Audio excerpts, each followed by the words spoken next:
Okay, let's get started. The poll is on, of course. Please go ahead and continue as you come in. And we'll come back to the poll in a little while, right? So let me just start off by welcoming all of you. Great to see a lot of people joining in for this really interesting discussion on a Thursday afternoon.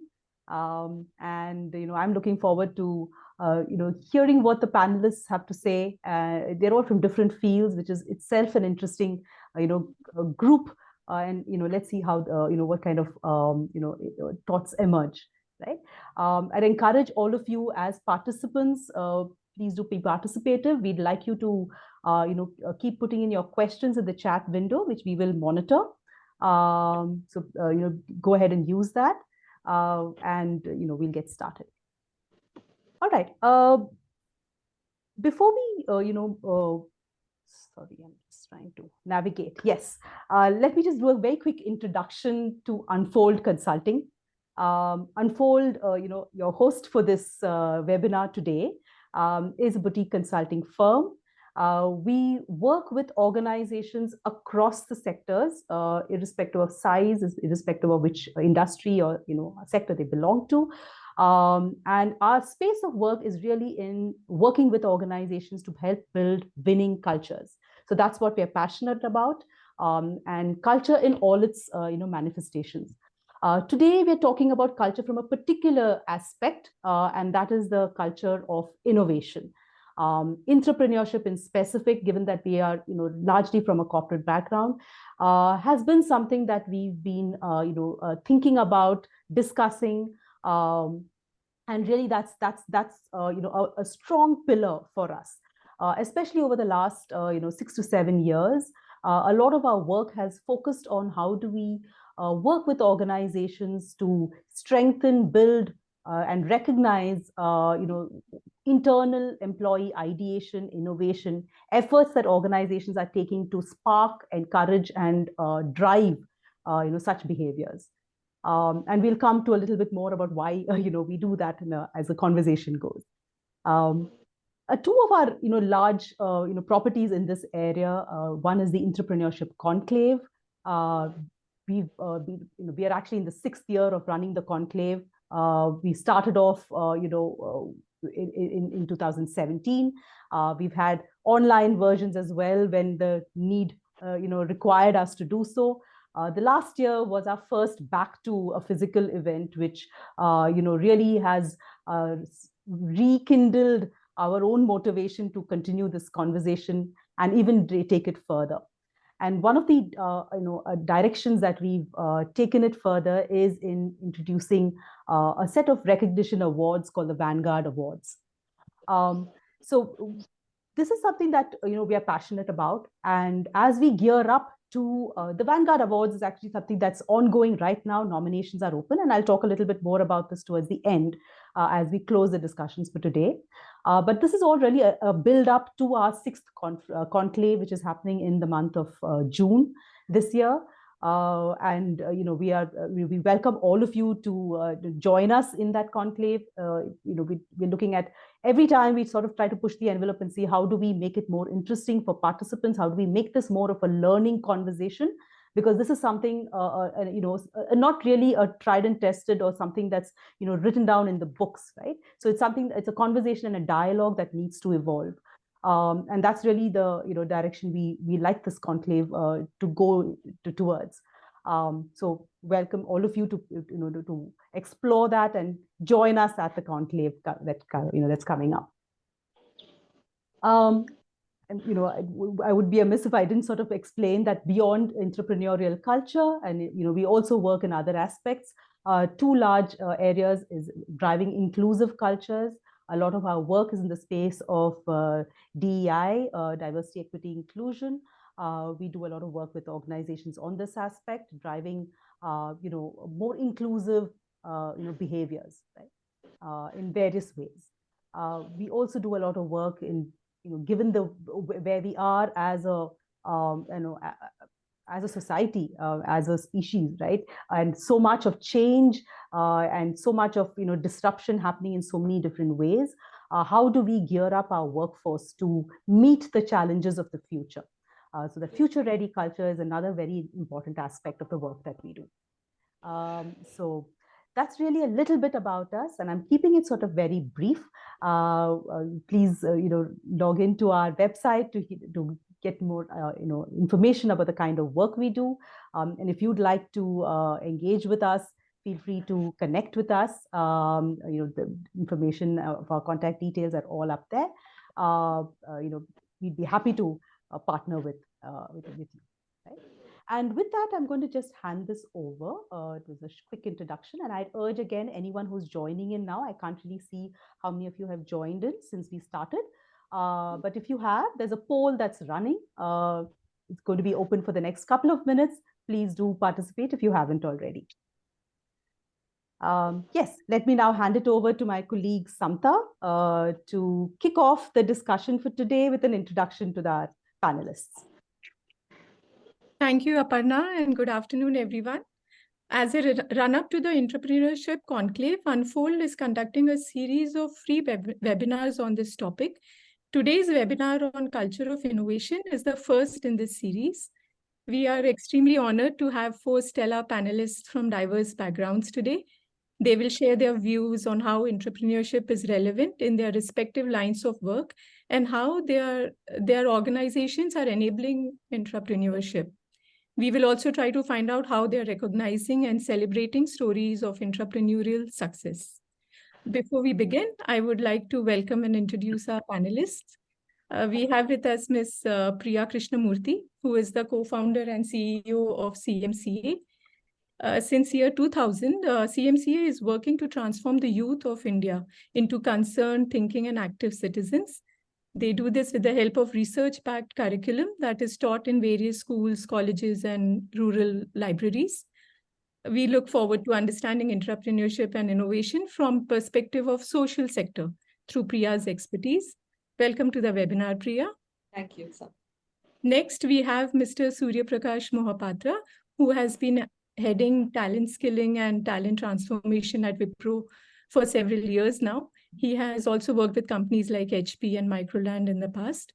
As a thought leader in learning and development with more than 25 years of corporate experience, Surya will help us understand the critical competencies needed to survive and thrive in today's disruptive landscape. Thank you so much, Surya, for joining us today. Thank you. Thank you. Good afternoon, everyone. Next, I would like to welcome Dr. Madhvi Lokhande, the in-charge director and dean of Wellinger Institute of Management Development and Research. Her work with women micro-entrepreneurs helped her get a PhD and also led her to be a mentor for the ISB Goldman Sachs 10K program. Dr. Madhvi has an impressive lineup of academic accolades and several international and national affiliations. Dr. Madhvi has also founded Padhai, a charitable trust promoting inclusive education. We look forward to hearing her views and experience on how institutions of higher education are today grooming the future workforce of India. Thank you for joining, Dr. Madhvi. Thank you, Samta. Hello, everyone. Our 4th panelist for today is Mr. Naveen Narayanan, who is the Global Head of Human Resources at Biocon Biologics. He brings with him a rich understanding of global human capital strategy and how can businesses navigate the digital economy. With more than 25 years of professional experience across renowned organizations like Accenture, HCL Technologies, and Biocon, Naveen has an in-depth understanding on factors affecting the future of talent and work. We look forward to hearing Naveen's insights on how R&D organizations can nurture and benefit from the innovative mindset of entrepreneurs. Welcome to today's webinar, Naveen. Thank you. Look forward to this. In conversation with them is Ms. Pooja Kohli, the founder and CEO of Unfold Consulting. With a human resource career spanning over 25 years in corporate leadership and consulting roles, Pooja is extremely passionate about the role of culture in shaping the future of organizations. As an advocate for inclusion and innovation, Pooja actively supports women empowerment and gender-based imperatives through her work and professional associations. In the past, she has had leadership roles with Accenture and CGI, where she led transformative agendas on human capital strategy, talent engagement, culture, and inclusion. Over to you, Pooja. Thank you. Thank you, Samta. A warm welcome to all of you. And can I just request those who are not speaking just to be off video till the time we have the panel discussion, and then we can sort of come back and have all of you on the video. Aparna, if I can request you to remove the slides so that participants can get a larger view of the speakers. Sure, I'll do that. Shall I just quickly share the poll results now? Yes, just so yes. that the panelists can see what the group. Yeah, sure. Absolutely. Absolutely. Yeah. Is it visible? Yes. Okay. All right. So yeah, we have 21 responses, and sense of belonging has come up as the one that's the highest with 15 responses. Recognizing and rewarding ideation, another top, among the top. And okay, of course, there's I think almost all of these elements are important to some degree or the other. But these are the two top emerging elements of culture that the group feels impacts employee innovation. Right? Tolerance of failure comes a close third, so that's to be mentioned as well. So yes, just something for the group and the panelists to think about as you go into the conversation. Right? So I'm now going to stop sharing, and yes, looking forward. Great. Thank you. So I think those results were a little interesting, and also as a segue into our conversation today. I think, Naveen, you've gone off screen of video. Yeah. Okay. Yeah. So there was especially after COVID, with the kind of disruption that's been there, I think it's not surprising the sense of belonging is really coming right up there, because there's a sense of there's been a lot of fragility in terms of the overall environment, people's personal priorities, how they're viewing life. And I think the whole reason for living today is to also have a sense of purpose, which is sort of deeply rooted, not just professionally, but also, to other personal anchors. So I'd like to sort of start my first question on a personal note, because we don't want to get into the technical definition of entrepreneurship. I think it's all there for everyone to see. It's more in terms of, how as a leader, and all of you've had incredibly, long experienced careers, and and leadership is about ups and downs. So how entrepreneurial have you been, and how has entrepreneurship defined your own journey? I'd like to throw this question to all of you, and we can sort of begin with you, Priya. How has entrepreneurship really? What does it mean to you, and how has it defined your journey? Sure. Thanks, Unfold, for having me here. And I look forward to learning from the other panelists and from the audience. I come from a business family background. And I think anyone in development sector is an entrepreneur at heart. It's a risky space fraught with very aspirational goals, not meant for the faint-hearted or the cynical. And so I think anyone who is venturing into development as a career or as a passion is an entrepreneur at heart. So I would say both my background as well as my choice of where I wanted to be is fairly in a space where one has to be an optimist. One has to look at fairly unrealistic, sometimes aspirational goals, as all development goals are. Particularly after COVID, I think whoever was not an entrepreneur has had to become one. It has been, just getting past COVID itself has, I think, sharpened everyone's entrepreneurial skills. In the social sector, it has been that much more. So I would say with some satisfaction that CMC's journey after COVID is largely a factor of how entrepreneurial we have been in grabbing the opportunities that came to us and in being resilient enough to get past that and then come out into a completely different world and then grabbing a fresh set of opportunities that came to us. So I hope that answers the question. Yeah, sure, interesting. And I'd like to, we'll hear from the other stories, but there's always a dichotomy, like entrepreneurship. Are entrepreneurs born, or can you inculcate and make you come from the business family background? So there's been some natural entrepreneurial traits which has come, which is sort of defined. But let's sort of, shift gears and look at Naveen from yours, your journey, having worked extensively within the corporate space, how is entrepreneurship, and of course today with Biocon, which is a founder-driven organization, how has entrepreneurship defined you? So, I mean, I guess personally, now I'm someone who's always in search of trying to find new ways to work. So that's how at least I have lived this particular piece. To your question on, is it the born and made? I feel there are some natural traits and talents that need to be there, which is on resilience and risk taking. And now some of these, that curiosity, if some of those 2-3 things are not there, then it's not very easy to be the best of the best of any form of entrepreneurs that are there. The other nuance that I'd probably also add to your earlier comment is from the belongingness perspective. I feel it's more the belongingness towards the cause, purpose, or a bit like what Priya mentioned. It's not the belongingness of the emotion because of recent macro events and so on.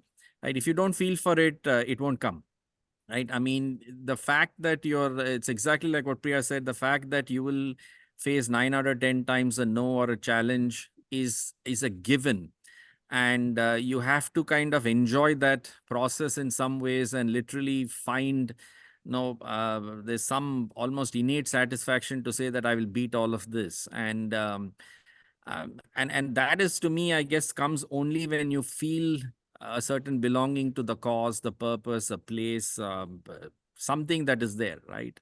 That's the way I would define the belongingness piece overall on this one. And that's what probably has also defined, let's say, how Kiran has done this. And, the money and the fame and other things are just a consequence of this, right? It's not the other way around at all. Sure. Absolutely. I think it's the whole drive to beat and go against all odds. Some of us have it. Some of us like being in our comfort zone. So really pushing out the boundaries and finding that reason, that purpose for you to continue striving. Dr. Madhvi, you come from the educational sector, and you've sort of got quite a few accolades and accomplishments in your field.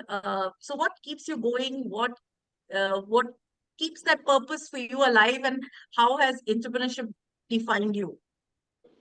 Thanks for asking that, Pooja. I've always had one thing which I would point out to people. They would say, "Oh, you're from the academics, you're an academician, and you're an educator."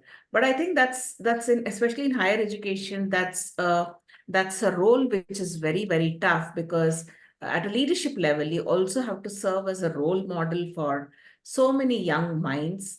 And each year, when you have this fresh batch of students of 200, 300 students joining you, sometimes it makes you wonder, how do you reinvent yourself frequently? And how do you come across as a person who's willing to take risks, be innovative, herself or himself, for you to be able to serve a role model?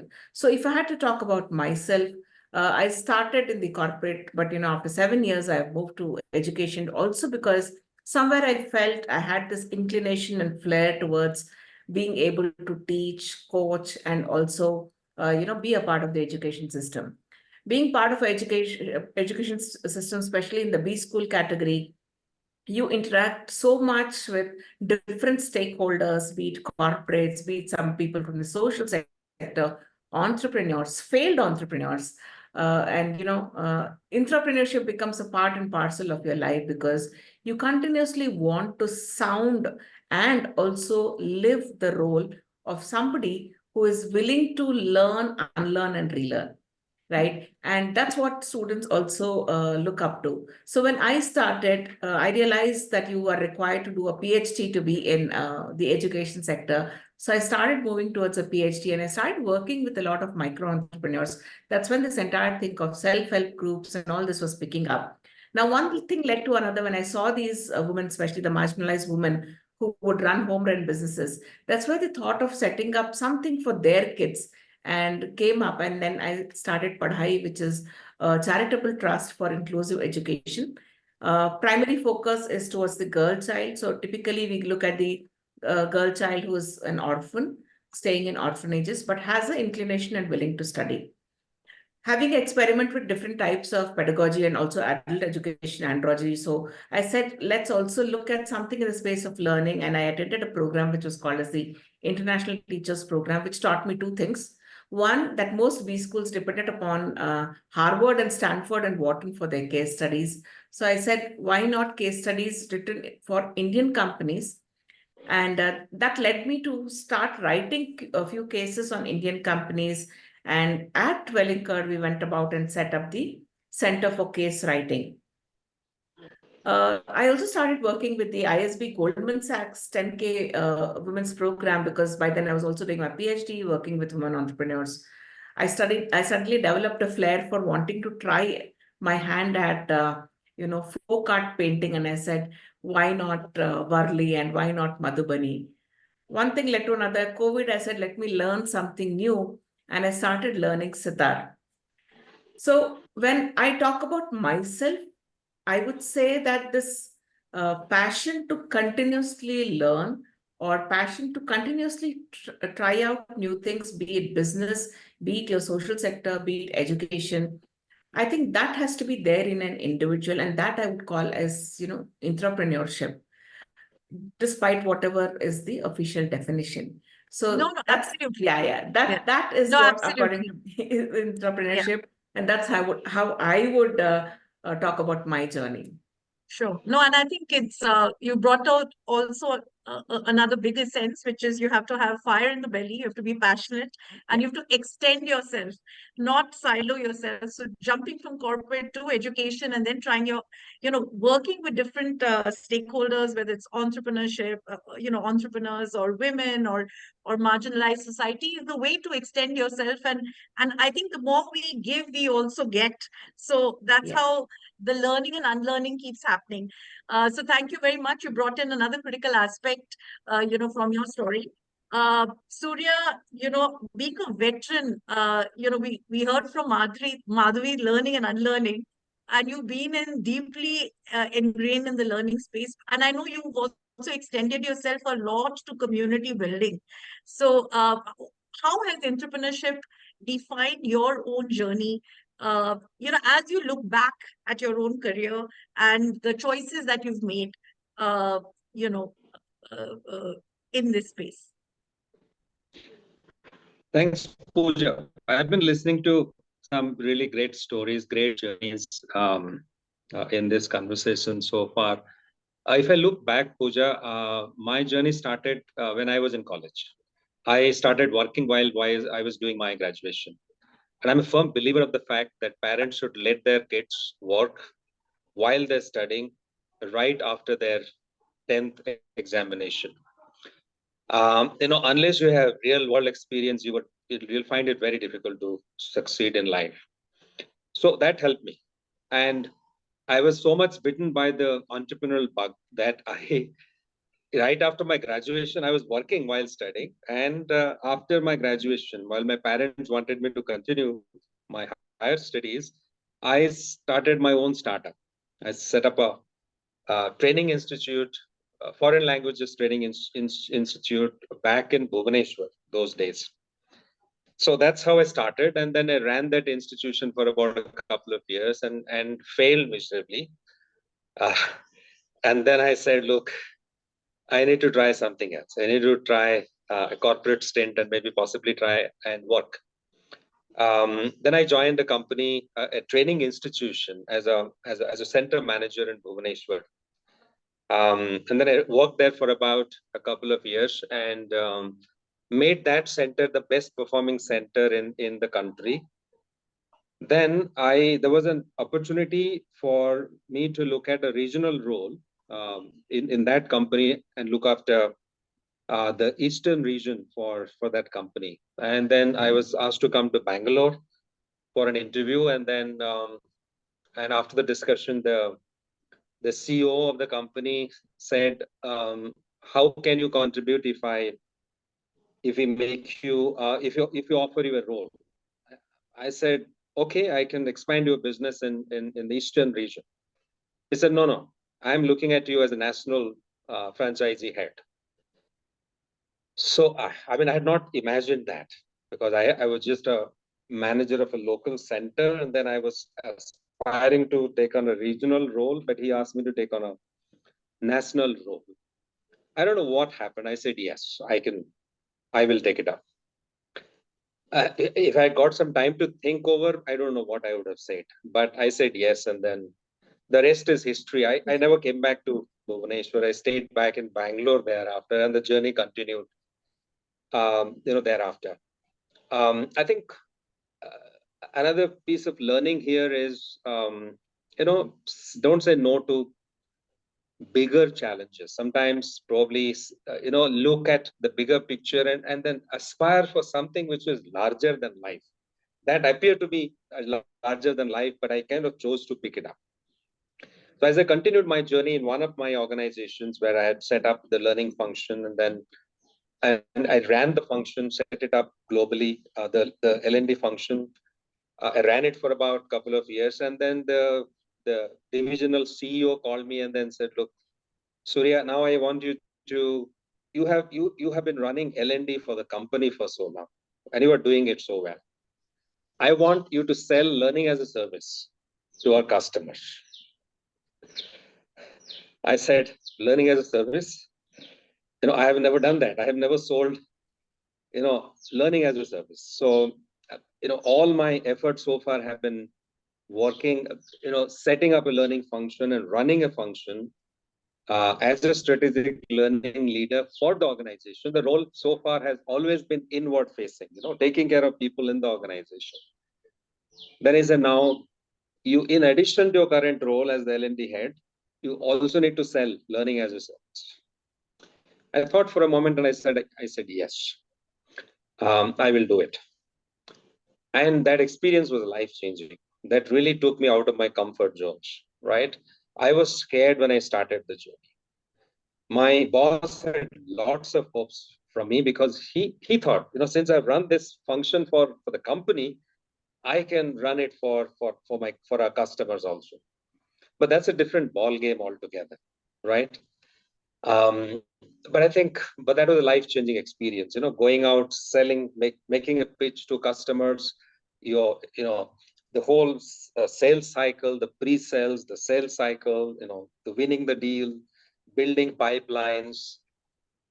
I had never done anything like that. I have never done anything close to that, but that experience was life-changing.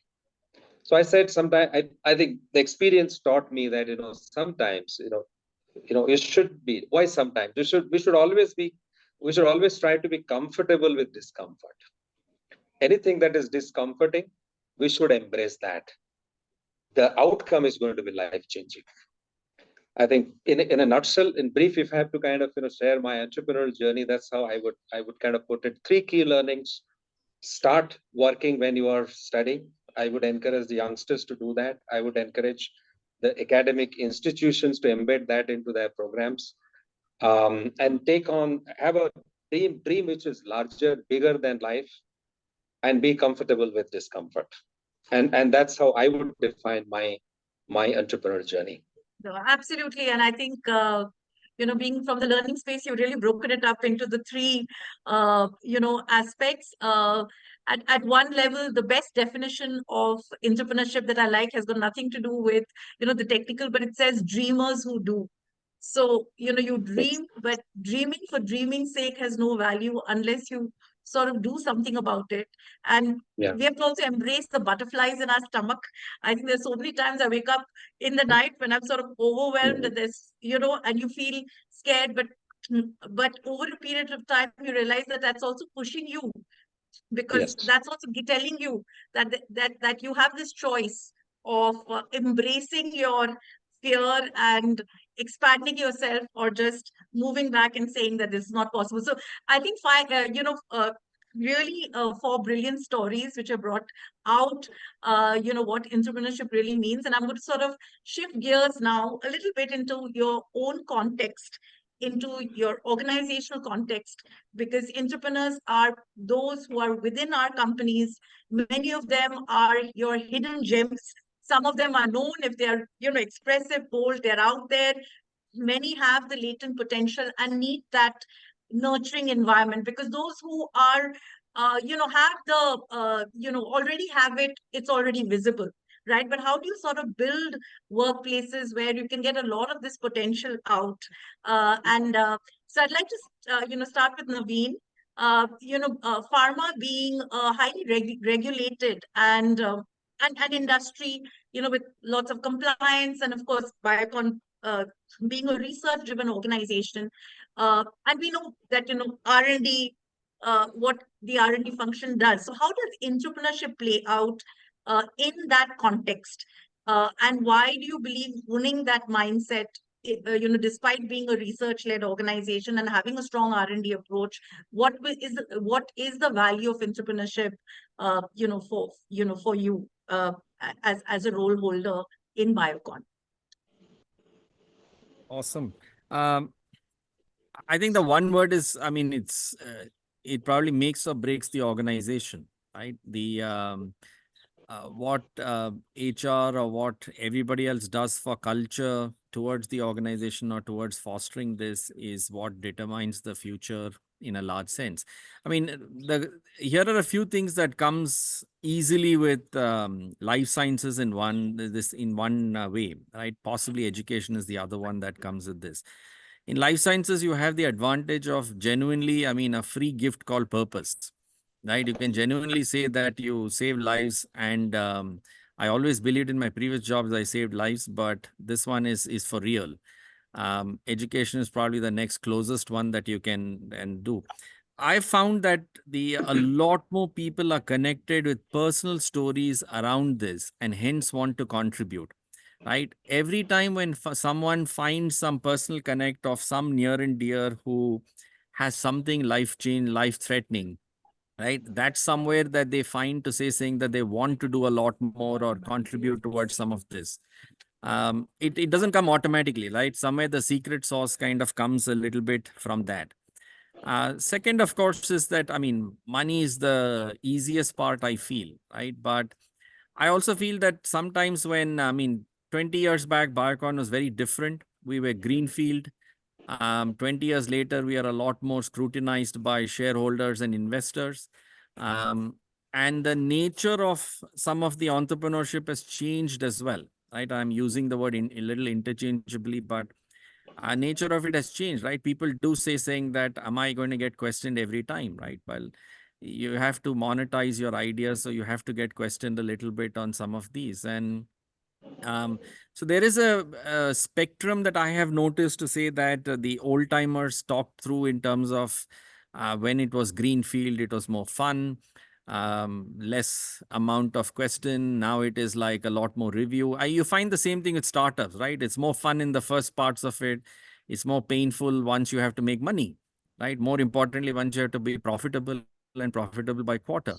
Right. And then you suddenly believe that it kind of goes away. But that's, I guess, the challenge in terms of how it gets sustained. Great. And similarly, the social sector, Priya, coming to you, is also highly, a governed place, one with funding, then the other with the pressures. And today we have, the ESG mandates, and a lot of other pulls and pressures. But within that, and I know when you describe CMCA, when we spoke, was that you all have innovation has been a large fulcrum for you for the last couple of years. So keeping that as a context and your pressures, how are you still able to push the envelope? How do you do it?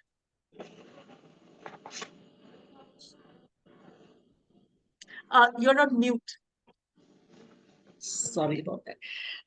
One way we've done it is to really work with what others consider as pressure points. I think working with government has been very helpful to us. It allows us, because our programs run in institutional spaces, largely in institutional. It's an education program. It is not activism. We associate citizenship and active citizenship often with activism, but CMC's work is in education. We are not born with democracy values. We are not born with civic skills. So we are in the institutional space, and what we've recognized as key partner and who we work with very closely is government. And historically we have. So I think that's one way we have kind of found allies and leaned on people a lot more, especially post COVID, which means listening a lot more also to what our stakeholders are telling us, including donors, But I must say we've been very fortunate in, and we've also been fairly strategic about it, in really working with donors who share that common purpose that Naveen also spoke of. It is not a transactional. It's not a transactional journey that we embark on. Many of our donors have been with us for a decade or more than a decade. So I think sharing that common purpose has also helped us. We've been able to lean on them in rough times. We're able to invest in ideation or in new ideas, in innovation itself, which I think many NGOs or society organizations do struggle with. So I would attribute our ability to do that largely to our donors, their vision and their purpose, which and CMC's ability to align and attract such people and such organizations, and of course our government partners. So I don't think we swim against the tide. I think we embrace as we go along, and I think that is also a So basically having the right kind of ecosystem that you build for yourself. Yeah, I think you can be caught in constraints, or you can actually build the kind of collaboration that can help you. And that often calls for us to say no, and I think that we are very comfortable doing. It's when we say yes, we should also be able to say no, and it's only then that you build an ecosystem that is around you, that is supportive of you, because you know who's the kind of people you work with, and that's very important. I think some back talk is happening. If we could just have the mute, because for development sector, people who work in development sector, really a lot of our motivation is not money. It is the joy of working. It is that purpose and passion. And therefore, our everyday conversations, everyday interactions, everyday experiences have to be, meaningful and joyful. And therefore, whom we work with, whom we engage with becomes therefore very important. And it's a choice. It's you choose. Yes, depending on where you want to go, you make the right choices, because that will build your enabling circumstance. So thank you so much for that. Say no is a risk. Yeah. And we take that risk. You take that risk, in terms of what you accept and what you don't accept. Great. So Dr. Madhavi, you are working, as you mentioned, with the talent of the future, and these are talent who are going to be also crawling into all the spaces, whether it's social sector or making the choice of joining corporate, or becoming the founders of tomorrow of startups who could probably become unicorns. So and the education sector, something which started with COVID has seen a lot of disruption, right? So the whole way of delivering education, also the whole phenomena of edtechs today, have put a lot of pressure on even traditional institutes looking at how to do things differently, right? And of course, the talent that other spaces are wanting are looking at, those who are the problem solvers and the creative thinkers of tomorrow. So how are you nurturing an environment within Wellinkar to sort of create that space where, whether it's faculties, whether it's students, they're able to think and do things differently?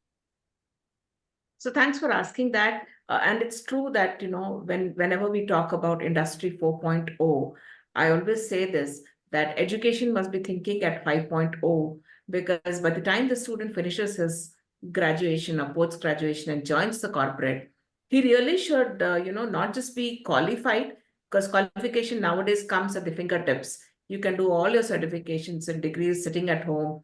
And that's what COVID has taught the students, that it is not necessary to go to a physical place to have that education. But having said that, there is a lot more which I think campuses can offer. And I go with what Naveen was saying, where he says, education comes next in terms of giving life, ideas, little bit of character to individuals. And that is something which you pick up at colleges. So to help students, take this journey from campus to corporate, we've always followed one philosophy, and that's called SOS. So we say, please look at yourself and see how you want to work on yourself. How do you look at organization? So as a student level, we call their smaller teams as organization. So we ensure we have projects where they work as a team, and these teams are really sometimes cross programs, because we have programs and we have different types of programs. And again, under that, different verticals or specializations, and you always tend to fall into silos where you say, oh, I'm a marketing, or I'm aspiring to be an HR, and you prefer the comfort zone of being in the HR cohort. So when we form these teams, and that's what we call organization for them, we ensure that they are people from different programs and different specializations as part of the team. And the third one is society, where we say, what is it that you can do back for the society? At a student level, they cannot really sometimes think beyond themselves, because I've been in education for the past 20 years, and I can tell you this, no offense to the youngsters in the audience, but I can tell you this, that the generations now have become more and more transactional in terms of saying, what is in it for me? So when you say society, we really want them to understand that even one small step or initiative from them can contribute a lot. And that's where we say that while companies can continue to talk about CSR, it's mostly ISR for you, as in an individual social responsibility as to what is it that you can do. So to inculcate this culture, one thing which we have done is we've created a program with Center for Creative Leadership and Design Impact, which is called as a Global Citizen Leader. While most B schools can boast about talking about how they teach leadership to students, this is a leadership with a doing aspect as part of it, where we really want them to pick up a project where they can show some contribution. It can be for businesses for profit, not profit. Sometimes it's okay even if they don't come up with a solution. Have they been at least been able to identify the problem and a 360-degree perspective to the problem? We talk about failures and successes in the form of a hero's journey, in the sense, what happens when we as individuals, as leaders, sometimes fail and falter. We talk about having an empathetic view. That's where this doing a project with not-for-profit comes in. And of course, the centerpiece of it is DAC, which is direction, alignment, and commitment, which again, like I said, we don't teach these as theories, but we bring in those smaller capsules where they become part of initiatives or activities. Consciously, one thing which we have done on the B school, though none of the management schools really have thought of it, is just like how an engineering campus has a prototype lab. We've created one at the B school where we are saying, please put some form to the ideas, even if sometimes it could be very abstract, and try out those ideas, because it's okay to fail and falter. So if you fall down 7 times, please get up 8 times. So we want them to embrace this failure also. So the prototype lab has been done so that they try out the ideas. So sometimes my prototype lab in certain season is filled with a lot of models which actually don't work. But we want to showcase them, because unlike schools where you're said that it's not okay to fail, in B school, what we want them to realize is it's okay to fail so long as you know that you can fail faster, and come back even more faster. So in terms of, thank you. yeah, I'll just move on. I'm just being a little Yeah, conscious sure, of time, sure, but you sure, brought sure, up some key points. One is on the whole cross-functional collaboration. I think irrespective of the function that you belong, if you don't understand what other functions do, you're never able to really come up with that, big idea Right. that you can work with. Second is the whole prototyping and learning from failures. And, I have a question for that towards the end. I will bring in Surya. I think save the best for last. So, when we really talk about being an entrepreneur is not a jobber, right? And it's not a job description either, right? So, looking at the way, what was expected of skills, a few years back, and what is requirement for skills today, where do you think, how would you like to look at what kind of entrepreneurial skills are relevant for, the future of work?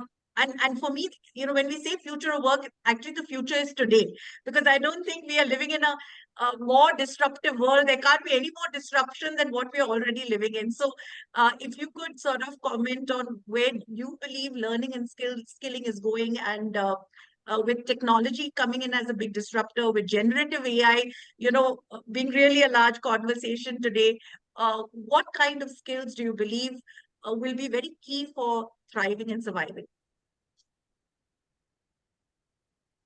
You're on mute. Mute. Okay, can you hear me now? Yes. Okay. Okay, no, this is a great question. It's very relevant also. I think what is important, whether it is past, today, or tomorrow, like in the game of cricket, we say stick to your line and length. So I would say stick to the basics, which is very important. While there is opportunity for creativity, innovation, etc., but first get the basics in place, get the basics right. That is important. Now, in this age of disruption, we'll see three kinds of people emerging, and they take three different paths. There's one set of people who will take the road or path to perish. There is another set of people who will take the path to survive. There's another set of people who will take the path to thrive. And I think it's self-explanatory who takes which path. It's very clear people who are not willing to change, who always believe that this is how they did it, always this is what worked in the past, this did not work here, hence it is not going to work today in this place, or we always did like this and we're not going to do it differently. They're the ones who are taking the path to perish. The paths to survive are the ones who are actually always in a catching up mode, but they are always trying to catch up, which is not bad, because they're willing to emulate the best. They're willing to emulate the ones who are on the path to thrive, who are innovating, who are changing, who are coming up with out of box ideas, who are willing to take the risk, who are willing to jump, take the plunge. And the ones who are on the path to survive are actually trying to catch up. But whenever there is a new trend, there is new idea, there is new possibility, new potential, they're always ready to jump the bandwagon and then kind of adapt and adopt and embrace. And then there are the ones who are actually on the path to thrive. And then today, in the age of disruption, as you put it, we would need more and more people who are on the path to thrive and have the right skills. And not just that, they're also able to help who are on the path to survive and the path to perish. I think that's the most important thing. That's where purpose comes in. It's not good enough if you are shining, if you are doing your best, if you are making strides in your career, in your profession, but the others who are struggling. It absolutely doesn't make any sense unless we create an inclusive environment, both at the workplace and also at in the industry. So I think skills, as we talk about the skills, I think what is important, some of this I think I already covered when I was talking about the journey. I think the most important thing is learning agility, the ability to learn from experiences at speed, which is important, and the ability to apply that learning in different situations and scenarios. I mean, I have a learning in a particular scenario, but I apply that learning in various scenarios, not necessarily the same scenario that I encountered in the past. I think that's which is extremely important as a skill.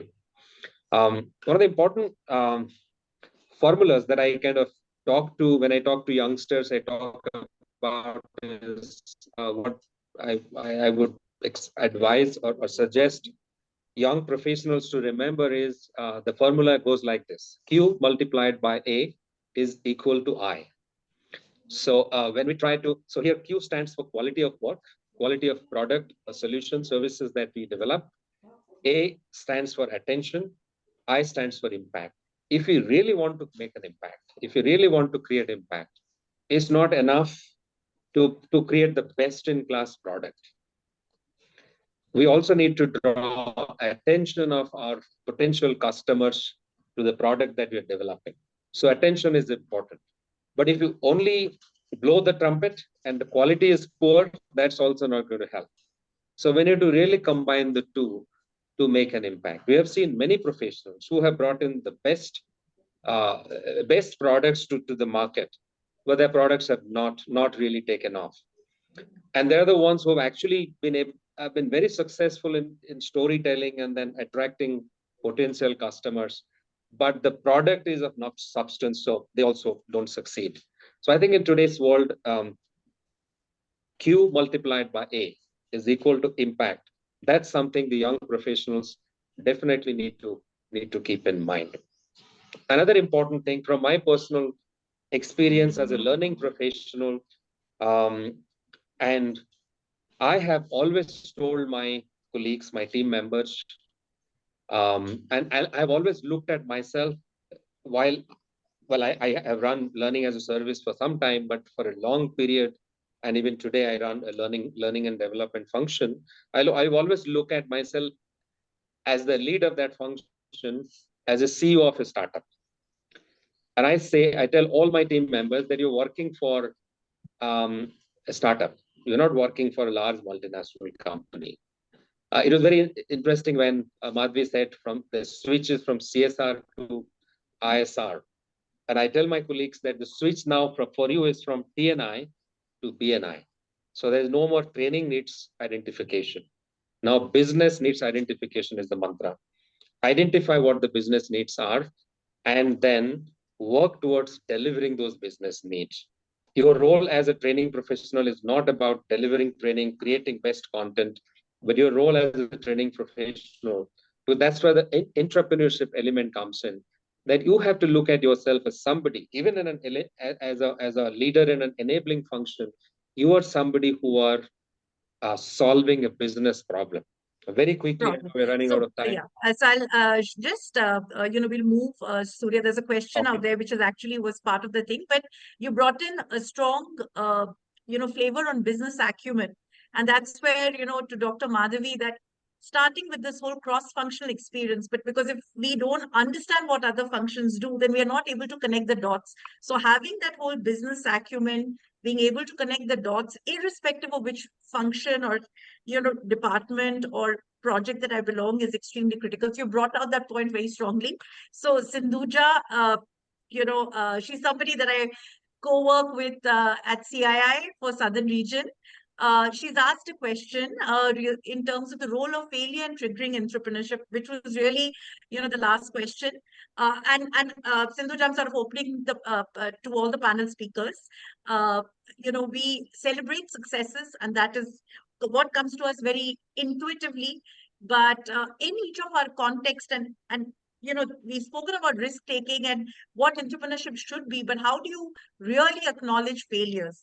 When it comes to that, is there an appetite for it? Is there an appetite? And if the appetite it's under what sort of consideration?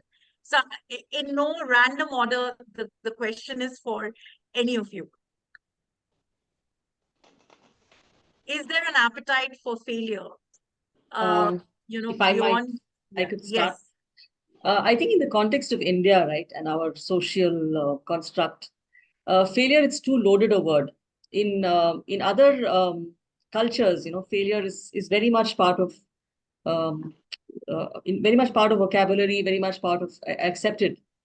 So I would I would use that word in India a little more carefully, because of the failure has got so many honor and reputation and so many associations with failure.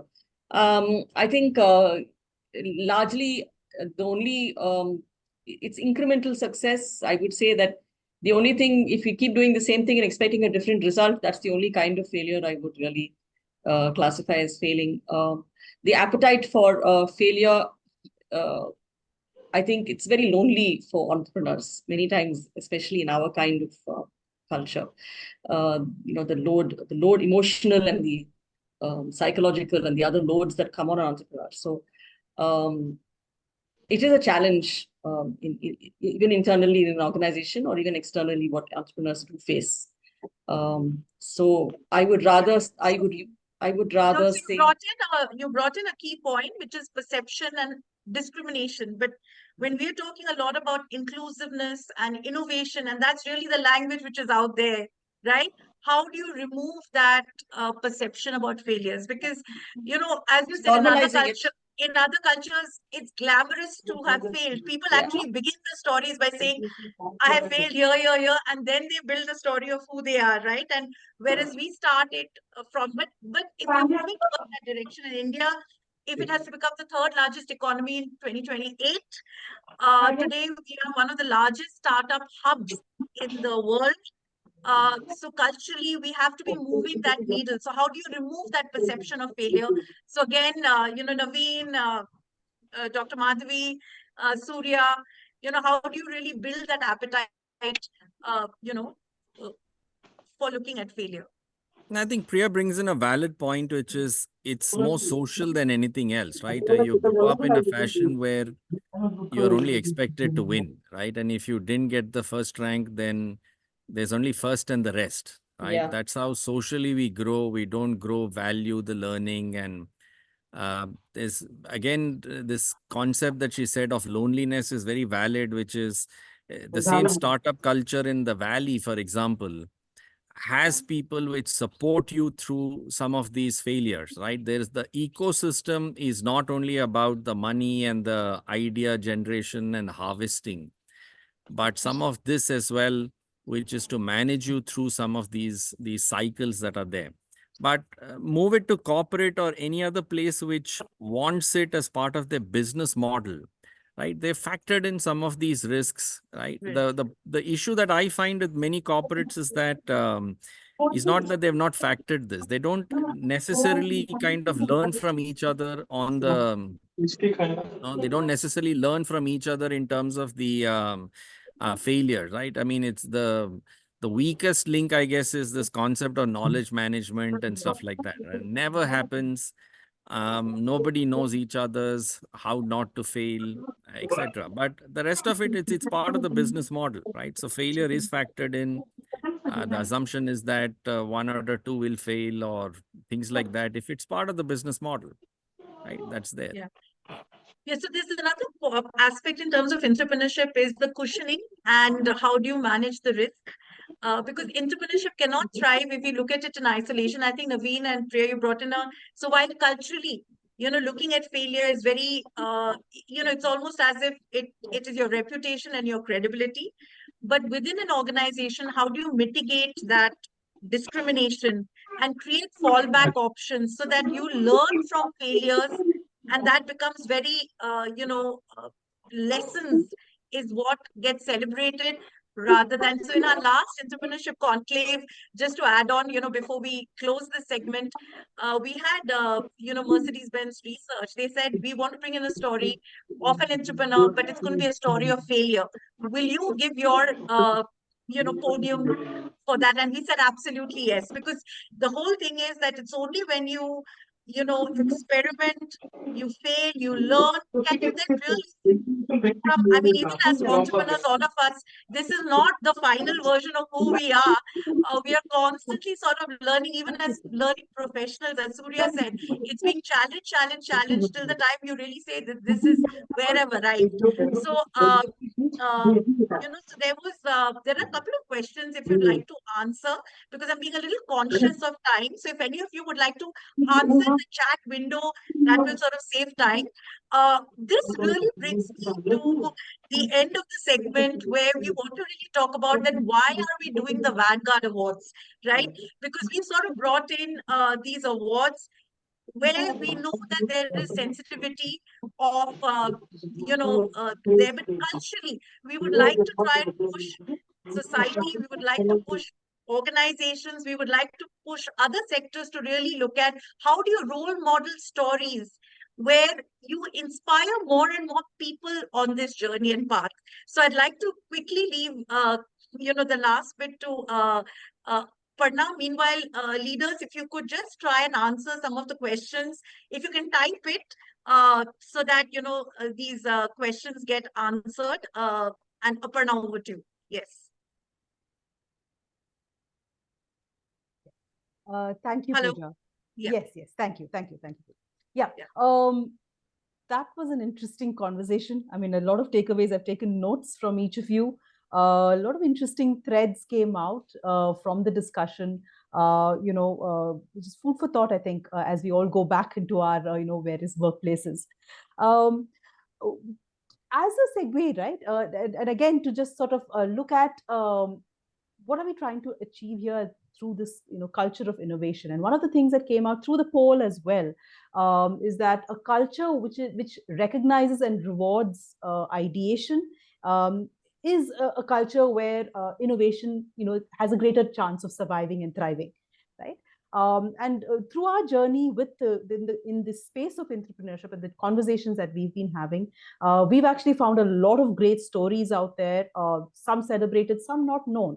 And we wanted a platform where we could really have these stories come to light, celebrate them, celebrate the successes, get to know the stories and the people behind these successes, and have a platform, a common platform, which is industry agnostic, which is sector agnostic, and that's what the Vanguard Awards is all about. This is the third edition of the awards. We've had, the last year as well, and the year before that. The sectors, we are open right now to all the sectors represented over here, including startups as well. And so please, whichever organization that you are part of, do explore these awards, see if this is something of interest to you, and we'd encourage you to apply. We have several categories, 5, one specifically for startups, which is the culture of innovation in startups, but the other 4 categories are open to all the other sectors as well. So whether it's looking at practices at the organization level, or looking at the journey that entrepreneurial teams take within the organization, which is the Star Entrepreneur Award, or looking at the ideas themselves, and ideas looking at how do they impact the business in terms of top line, bottom line, in terms of cost optimization, process reengineering, digitalization, whatever the aspect where there's a clear quantifiable business benefit.